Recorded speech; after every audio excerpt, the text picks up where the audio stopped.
మకర సంక్రాంతి. దీన్నే మనం పెద్ద పండగ అని పిలుస్తూ ఉంటాం.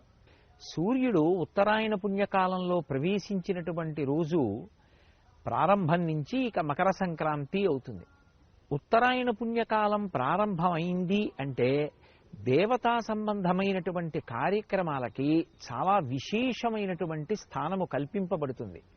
సూర్యుడు మకర రాశిలోకి ప్రవేశిస్తే మళ్లీ కర్కాటక రాశిలోకి ప్రవేశించే పర్యంతము ఉన్నటువంటి కాలం ఉత్తరాయణ పుణ్యకాలం.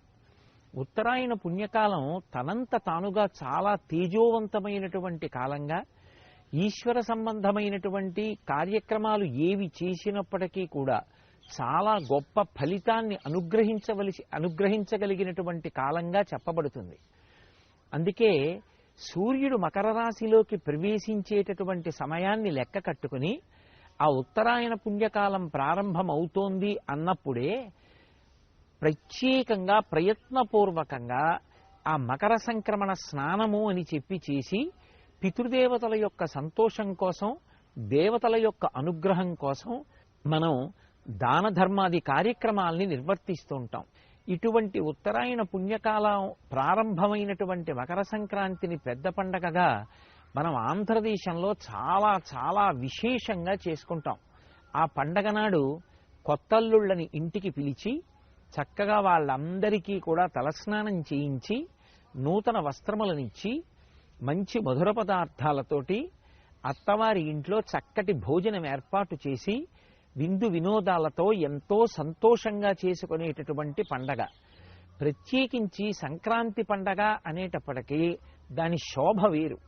ప్రతి ఇంటి ముందు కూడా పెద్ద పెద్ద రంగవల్లులు తీర్చి గొబ్బిళ్లు పెట్టి ఆవు పేడతో చిన్న చిన్న ముద్దలు చేసి ఆ గొబ్బిళ్లకి బంతి పువ్వు అలంకారం చేసి కన్నెపిల్లలందరూ కూడా ఆ గొబ్బిళ్ల చుట్టూ తిరుగుతూ పాటలు పాడుతూ ఆ ఆవు పేడలోకి ఆవాహన చేయబడినటువంటి అమ్మవారి యొక్క అనుగ్రహ విశేషం చేత వారికి ఉత్తముడైనటువంటి భర్త లభించాలని, వాళ్ళ జీవితం సుఖ సంతోషాలతో గడవాలని అమ్మవారిని ప్రార్థన చేస్తూ కొత్త బట్టలు కట్టుకుని ప్రాతకాలంలోనే ఆ గొబ్బిళ్ల పూజ చేసి వాళ్ళందరూ గొబ్బిళ్ల మీద పాట పాడుతూ చుట్టూ తిరుగుతూ కేరింతలు కొడుతూ నైవేద్యాలు పెడుతూ ఆ ప్రసాదాలు పంచుకుంటూ తింటూ ఒక కొత్త శోభని ఆవిష్కరించేటటువంటి కాలం. అలాగే గంగిరెద్దులు. మనకి ఎద్దు ఎంతో పూజనీయమైనటువంటి జంతువు. అది స్వయంగా పరమశివునికి వాహనం. దానిని ఆ విషయంతో అనుసంధానం చేసినప్పుడు భగవంతుడి వాహనంగా అనుగ్రహించగలగడం ఒక ఎత్తైతే, వేదం ఎద్దు గురించి ఒక మాట చెప్తుంది. ఎద్దు యొక్క డెక్కలలోంచి అమృత బిందువులు పడతాయిట. వ్యవసాయం ప్రారంభం చేసే ముందు ఎద్దుని తీసుకొచ్చి దాని మెడ మీద నాగలి ఉంచి ఆ భూమిని దున్నినప్పుడు దాని యొక్క డెక్కలలోంచి పడినటువంటి అమృత బిందువుల చేత పవిత్రమైనటువంటి భూమిలోంచి వచ్చినటువంటి పంట ఏది ఉంటుందో ఆ పంట తేజోకారకం అవుతుంది. అది కంటి సంబంధమైనటువంటి వ్యాధులు రాకుండా కాపాడడమే కాకుండా తిన్న అన్నం ఆరో వంతు మనసుగా మారిపోవాలి. కాబట్టి ఆ మనసు భగవంతుని యందు కృతజ్ఞతాభావం కలిగినదై, శాస్త్రమునందు విశ్వాసము కలిగినదై, 10 మంది కొరకు నేను ప్రవర్తించాలి అనేటటువంటి త్యాగబుద్ధితో కూడుకున్నవాడై, త్యాగే నైకే అమృతత్వమానసహు అనేటట్టుగా బ్రతకడానికి కావలసినటువంటి విశేషాన్ని అనుగ్రహించగలదు. దీనికంతటికీ ప్రధానమైనటువంటి నేపథ్యం ఎక్కడుంటుంది అంటే ఆ ఎద్దు యొక్క డెక్కలలోంచి జారేటటువంటి అమృత బిందువులు భూమిలో తడవడం కారణం. అందుకే ఏరువాక పౌర్ణమి అని ఎద్దుని నాగలి కట్టి దున్నించేటటువంటి కాలం పర్వమైతే, మనకి అలా అనుగ్రహించినటువంటి ఆ ఎద్దుని మళ్లీ ప్రత్యేకంగా అలంకారం చేసి గంగిరెద్దులుగా ఇంటి ముందుకు తీసుకొస్తారు. మంగళప్రదమైనటువంటి వాక్కులను ఆ గంగిరెద్దు తీసుకొచ్చినటువంటి వ్యక్తి పలుకుతాడు. యజమాని వృద్ధిలోకి రావాలని, యజమాని కుటుంబం వృద్ధిలోకి రావాలని, ఎన్నో శుభ పరంపరలు కలగాలని అదే పనిగా మంగళవాక్కులు పలుకుతూ ఉంటాడు. ఆ మంగళవాక్కులు పలుకుతున్నటువంటి ఆ గంగిరెద్దుల వ్యక్తి దగ్గరికి వెళ్ళి మనకి తోచినది ఏదో ఒకటి ఇస్తే అతను ఆ పలికినటువంటి మంగళవాక్కులకు తీసుకొచ్చినటువంటి ఆ గంగిరెద్దు తల ఊపుతూ ఉంటుంది. అది తల ఊపడము అంటే ధర్మదేవత అంగీకరించినట్టు. దాని చేత ఆ ఇల్లు వృద్ధిలోకి వస్తుంది. ఆంధ్రదేశంలో ఈ గంగిరెద్దులు రావడం, గంగిరెద్దుని ఆడించడం, అది చూసి పిల్లలు మురిసిపోవడం, ఇదంతా కూడా పెద్ద పండగ అయినటువంటి మకర సంక్రమణంలో జరిగేటటువంటి ఒక గొప్ప విశేషం.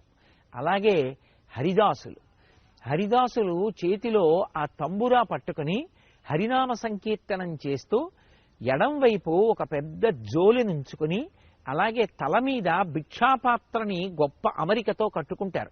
వాళ్ళు ఏ ఇంటి ముందు ఆగరు. నడిచి పెద్దగా కీర్తన చేస్తూ కుడి చేతిలో చిడతలు పట్టుకుని ఆ చిడతలు వాయిస్తూ వెళ్ళిపోతూ ఉంటారు. ఎంత పెద్ద కంఠంతో పాడతారో. వాళ్ళు హరినామ సంకీర్తనం చేసి వెళ్ళిపోతుంటే యజమాని తన బిడ్డల్ని పైకి పంపించి ప్రత్యేకంగా ఆ హరిదాసుని ఇంటికి ఆహ్వానిస్తారు. ఆయన వీధి గుమ్మంలోకి రాగానే ఆ బియ్యం చేత్తో పట్టుకుని వేస్తే ఎంత అమరికగా వంగుతాడో, చంటి పిల్లలకి కూడా అందేటంత అమరికగా కిందకి వంగుతాడు. వంగినప్పుడు అందులో ఆ బియ్యం వేస్తే మళ్లీ లేచి ఆ హరినామ సంకీర్తనం చేసుకుంటూ వెళ్ళిపోతుంటాడు. అందుకే ఉత్తరాయణం వచ్చింది అంటే దేవతలకి సంతోషం, ఋషులకు సంతోషం, పితృదేవతలకి సంతోషం, మనుష్యులకి సంతోషం, సమస్త భూతములకు సంతోషం. వీటితో పాటుగా ప్రతి ఇంటా కూడా చక్కటి పండగ వాతావరణం నెలకొని ఉండేటటువంటి పరమ పవిత్రమైనటువంటి కాలం. ఉత్తరాయణ పుణ్యకాలం ప్రారంభమైంది అంటే సమస్త భూతములకు కూడా ఆరోగ్యము సిద్ధించడం ప్రారంభమవుతుంది.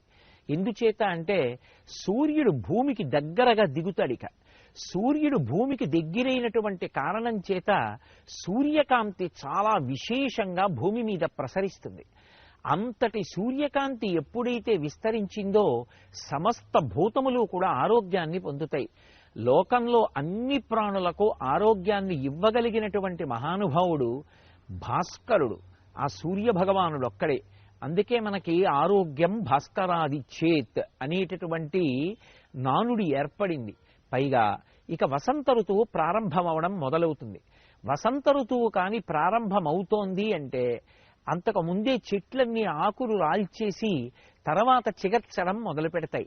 ప్రకృతి అంతా కూడా అందాలు సంతరించుకోవడానికి కావలసినటువంటి నేపథ్యం ఆవిష్కృతం అవడానికి ప్రారంభమయ్యేటటువంటి కాలమునకు నాంది ఉత్తరాయణ పుణ్యకాలంలోనే జరుగుతుంది. ఇన్ని రకాలుగా మనిషికి సమస్త భూతములకు కూడా కావలసినటువంటి విశేషమైనటువంటి ఆరోగ్యాన్ని ఇవ్వగలిగినటువంటి సూర్య తేజస్సు యొక్క ప్రసరణకు యోగ్యమైనటువంటి కాలము ఉత్తరాయణ పుణ్యకాలంలోనే జరుగుతుంది. ఆ ఉత్తరాయణ పుణ్యకాలం ప్రవేశించినటువంటి రోజు మకర సంక్రమణం, సూర్యుడు మకర రాశిలోకి ప్రవేశించినటువంటి పుణ్యకాలం. అటువంటి ఉత్తరాయణ పుణ్యకాల ప్రారంభ దినమై మకర సంక్రాంతి అయి అందరికీ కూడా అన్ని రకాలుగాను అనుగ్రహ ప్రసరణం చేసేటటువంటి ఈశ్వరుని యొక్క అనుగ్రహం విస్తృతంగా ప్రసరించేటటువంటి రోజు.